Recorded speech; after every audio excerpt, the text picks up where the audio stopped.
Hi guys, welcome back to my channel. In the last video we talked about what design is all about, but today we'll be talking about design principles, because in everything we do apart from design there are some principles, let me say there are some laws, or there are some things that guide what we do. The same thing applicable to design. You have some principles that you have to follow so that your design will come out appealing, or let me say it come out nice.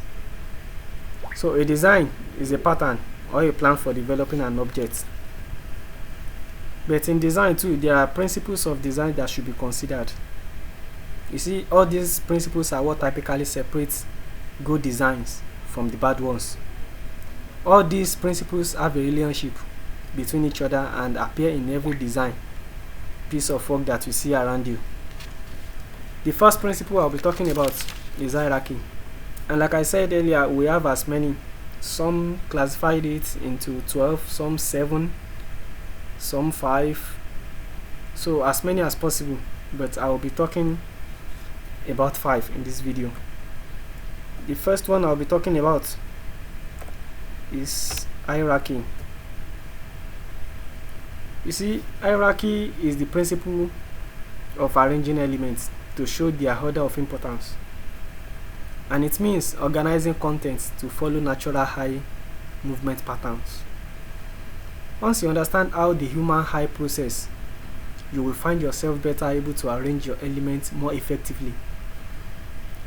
You see, according to research on this hierarchy, the average time people spend in watching any design is just 8 seconds.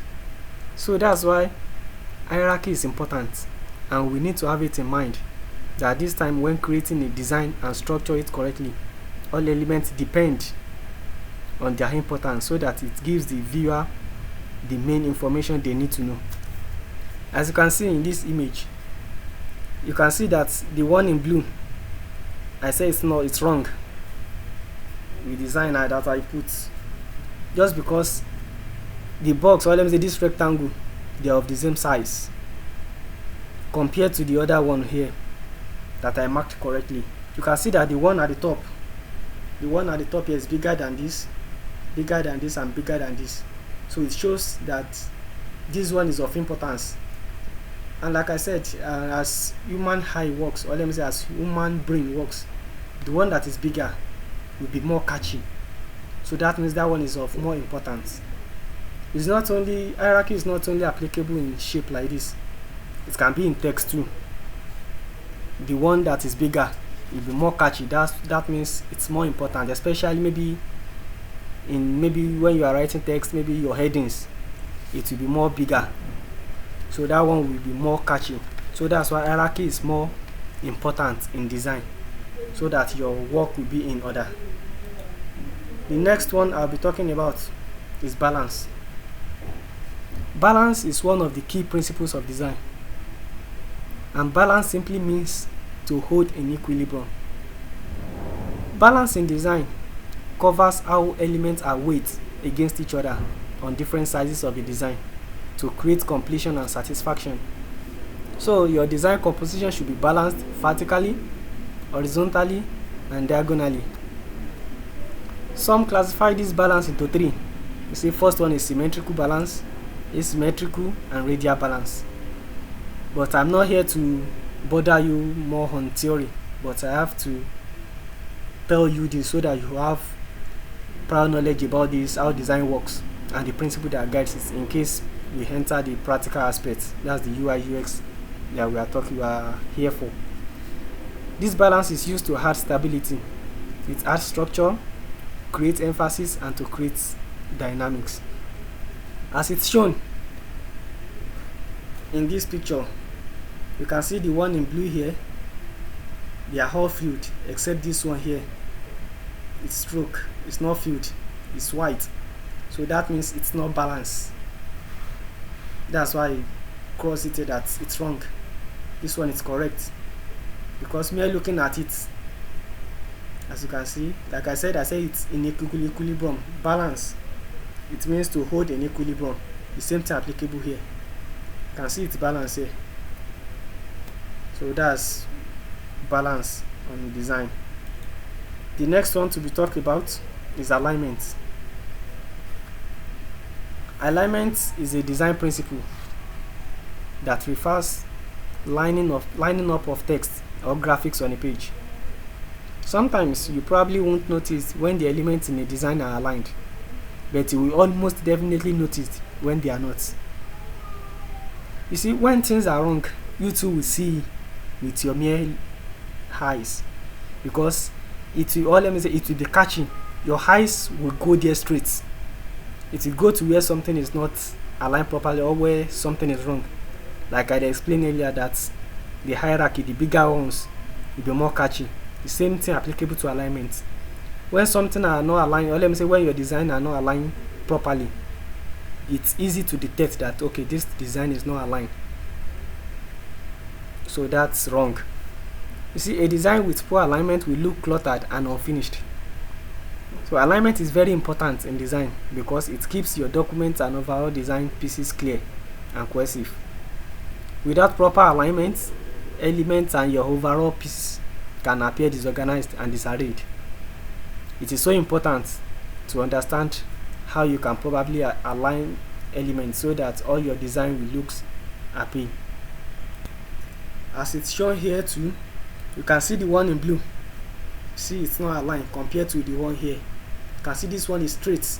You too can even see that, okay, this is aligned compared to this one. So that's how alignment works. And alignment as well, like I said in the previous explanation now, it's not applicable on shapes alone. It's applicable in text too. The alignments are there. So when we get fully into the design, you will understand more better. So the next one to be talked about is repetition.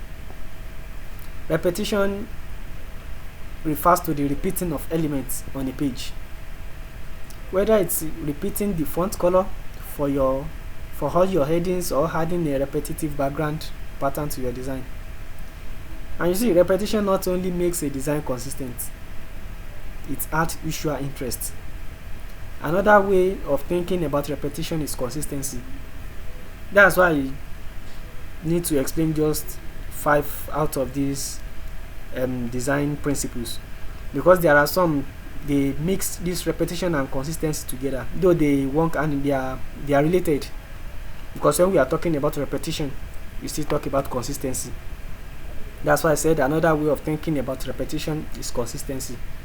When looking at the pictures there, you can see that this one is circle, square and triangle compared to this circle. This one is repeated, consistent. So in your design, any pattern or any design, you have to be consistent in anything you are using or any pattern you are using. So that's for repetition. The next one, that's the 5th one that I'll talk about in this video, is emphasis. Emphasis is one, or let me say, is part of design principles too, and is the part of the design that catches the viewer's attention. It's by making one area stand out by contrasting it with other areas. You see here, these blue ones, like circle, it's repeated compared to this. You too might be wondering that why is it that the one here, the color is different? So as this is our brain, human being brains, as it works, it's easy to detect this. So that means we lay emphasis on it, that okay, something is happening here. That's what emphasis means. And it's not applicable in shape as well. It can be used in text. So maybe any text you want to emphasize on is something, you can use the word, you can use the font, maybe you can use italic. You can use italic to stress it, or you can bold it. That's in text. In anything you can use emphasis. In shape here is something you can use color to differentiate, like I'm doing in this picture here. So the area could be different in size, color, like the one I did here, texture, shape and so on. In size, I can make this one here to be more bigger than the other one. That means I lay emphasis on it. So if you need to emphasize a word or a particular fact in a sentence or in text, like I said, something you can use italics to stress it, and you can bold it just to show that okay, you lay emphasis on it. So this is the fifth, or let me say the fifth and the last that I'm talking about on design principles. So in the next video I'll be talking about color, so how we are going to mix our color together so that it won't be as if you are designing and it's not professional. So relax and try to subscribe to this channel so that when the next video is being dropped, you won't be left out and you won't miss anything out. So invite your friends that are eager to learn UI UX design from scratch. Subscribe to this channel. Have a wonderful day. Thank you.